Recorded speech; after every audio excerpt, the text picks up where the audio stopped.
दो मुझे, जाने दो मुझे। मैंने अपने तंत्र मंत्र की विद्या से उस आत्मा को तेरे इस स्कूटी में कैद कर दिया है।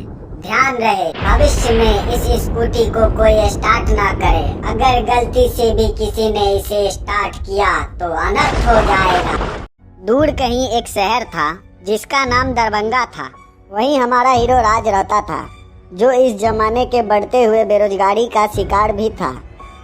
वो जहाँ भी काम मांगने जाता, पता नहीं क्यों लोग उसे हर बार मना कर देते। उसके घर की आर्थिक स्थिति भी बहुत खराब थी।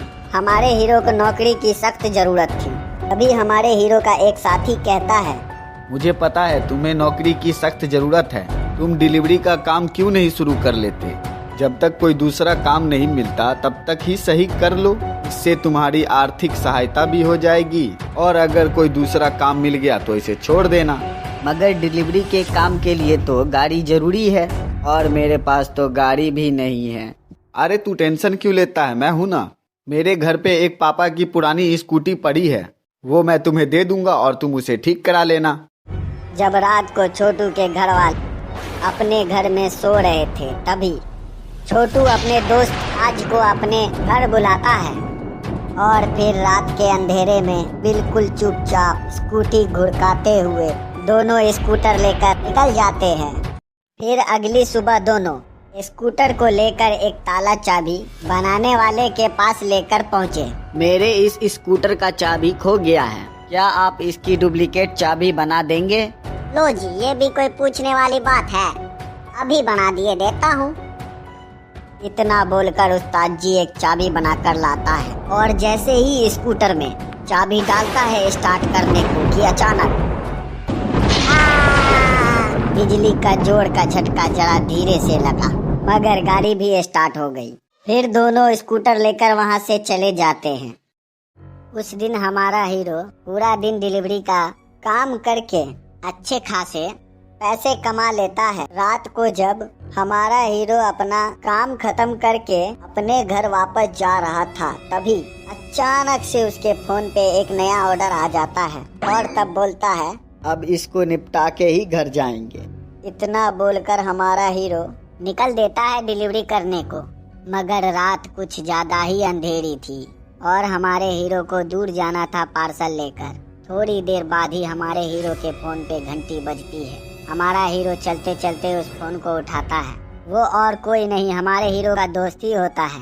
दोनों आपस में बात करने में मशगूल हो जाते हैं। थोड़ी देर बाद ही स्कूटर अचानक से रुक जाता है और हमारा हीरो इधर उधर देखकर हैरानी में पड़ जाता है कि वो कहाँ आ गया और धड़ाधड़ स्कूटर चालू करने लगता है, मगर स्कूटर चालू होने का नाम ही नहीं लेता। हमारा हीरो डर से इधर उधर देखता है मदद के लिए, मगर यहाँ तो दूर दूर तक ना इंसान की जात नजर आ रही थी। चारों तरफ सन्नाटा था। तभी अचानक से आसमान में जोर जोर से बिजलियां चमकने लगी और स्कूटर भी अपने आप चालू हो गया। हमारा हीरो इन सब बातों से घबरा जाता है। तभी अचानक से उस स्कूटर में से एक चुड़ैल बाहर आती है। उसे देखकर हमारा हीरो वहीं पर बेहोश हो जाता है। फिर कुछ देर बाद जब हमारा हीरो जागता है, चुड़ैल को स्कूटी पर बैठा देख हमारा हीरो फिर से घबराने लगता है। तभी वो चुड़ैल कहती है, तुम डरो मत, मैं और सब चुड़ैलों के जैसी नहीं हूँ, मैं तुम्हें कुछ नहीं करूँगी। इतना बोलकर चुड़ैल अपनी कहानी सुनाने लगती है। यही मैं पली और बड़ी हुई। इसी शहर में मेरा एक घर था और एक प्यारा परिवार भी। मेरा परिवार बहुत गरीब था, इसलिए मैं यहीं के पास के एक मॉल में काम करती थी। एक दिन मुझे काम करते करते बहुत रात हो गई। मैं बस स्टॉप पे खड़ी होकर गाड़ी का इंतजार कर रही थी। तभी मालिक लाल जी वहाँ से अपना स्कूटर लेकर वहाँ से गुजर रहे थे। तभी उनकी नजर मुझ पे पड़ी और अपना स्कूटर रोक कर बोले, अरे बेटी, इतनी रात को तुम यहाँ? अरे अंकल जी, आज मेरा काम खत्म होते होते रात हो गई और कोई गाड़ी भी नहीं मिल रही जिससे मैं घर चली जाऊँ। इतना सुनकर मानिक लाल बोला, अरे बेटी, मैं भी तो घर ही जा रहा हूँ, चल मेरे साथ, मैं तेरे घर छोड़ दूंगा। लड़की के मना करने के बावजूद मानिक लाल उसे बहुत जिद करता है कि साथ चले। लड़की भी इधर उधर देखती है। इस समय तो कोई गाड़ी मिलेगी ही नहीं, चलो इन्हीं के साथ चल लेती हूँ। इतना सोचकर वो उसके गाड़ी पर बैठती है और वहाँ से चल देती है। थोड़ी देर बाद ही अचानक स्कूटर रुक जाता है। लड़की घबराते हुआ पूछती है, क्या हुआ अंकल, स्कूटर क्यों रुक गया? चचा स्कूटर से नीचे उतरते ही एक चाकू निकालता है।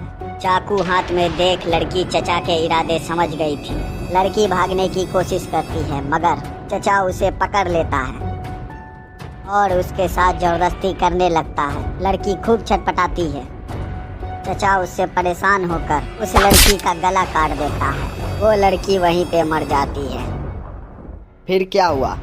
फिर क्या, वो मुझे ठिकाने लगाकर वो अपने घर चला गया और मैंने भी ठान ली उससे बदला लेने की। मैं अपना बदला ले पाती उससे पहले ही वो एक तांत्रिक के पास गया। उस तांत्रिक ने अपने तंत्र मंत्र की विद्या से मुझे इस स्कूटी में हमेशा के लिए कैद कर दिया। तो फिर तुम आए और तुमने मुझे आजाद।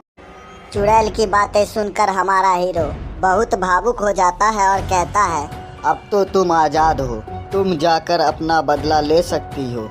फिर चुड़ैल कहती है, नहीं, मैं ऐसा नहीं कर सकती क्योंकि तांत्रिक ने उसे उस समय एक तावीज भी दी थी और वो अब तक उसके गले में है और जब तक उसके गले में रहेगा तब तक मैं उसका कुछ नहीं कर सकती। इसमें मुझे तुम्हारी थोड़ी सी मदद चाहिए।